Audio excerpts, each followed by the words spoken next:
Assalomu alaykum подписчиклар. Bugungi videomiz Cobalt bo'ladi. 2020 ishlab chiqarilgan. Ekenda petnosi bor, bir qarshi mana krenda bor. Ana krenda bor. Kapotunda yo'q, usulida yo'q, cho'tga turibdi bas. Bolalar sasa. Mashinamiz ko'rinishlari cho'tki.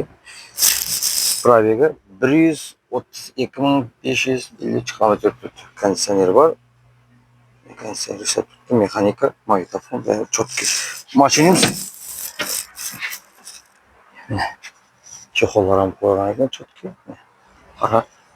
Barter avtokredit azroq yetar yetmasa qarashib ham turadi deb o'tirib, bemalol aloqa chiqarishar.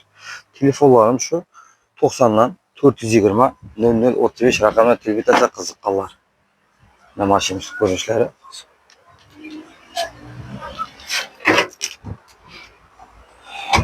Metan gazlari bor.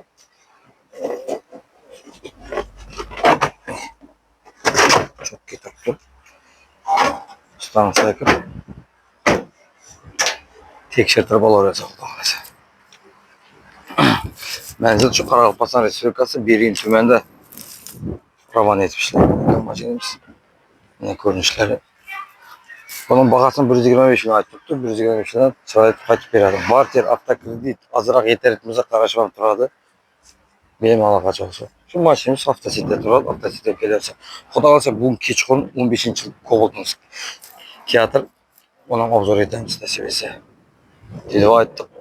Kimga may almashtirish xizmatlari kerak bo'lsa, xudo xolasa, Lotus degan nemis bor ekan, Ulug'bek degan vrachimiz bor ekan. Ochgan. Kelasizlar, xudo xolasa chiroyli etib filtr, antifriz, tasol, masol hamma zoti bor ekan. Berzi koreyskiy ekan.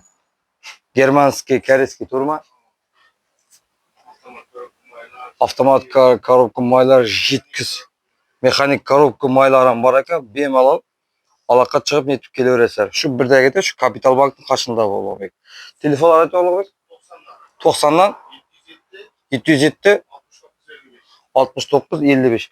Bizler her daim şu yerga almashtırıp klientlerimizga ham shu yerni tavsiya etamiz. Nima uchun desanglar, ishonchli maylar ishonchli maylar bor bu yerda. Bo'lgan uylantirilgan, samodelniy emas, bari garantiya. Pechatda 100% pechat turib, chot ketib beradi, shu kilometrga javob. Mana 8 ming 10 ming kilometrini aytadi. Kelaverasiz. Shu Ulug'bekda mana shu bola almashtirib chiqarib beraveradi. Kelaverasizlar.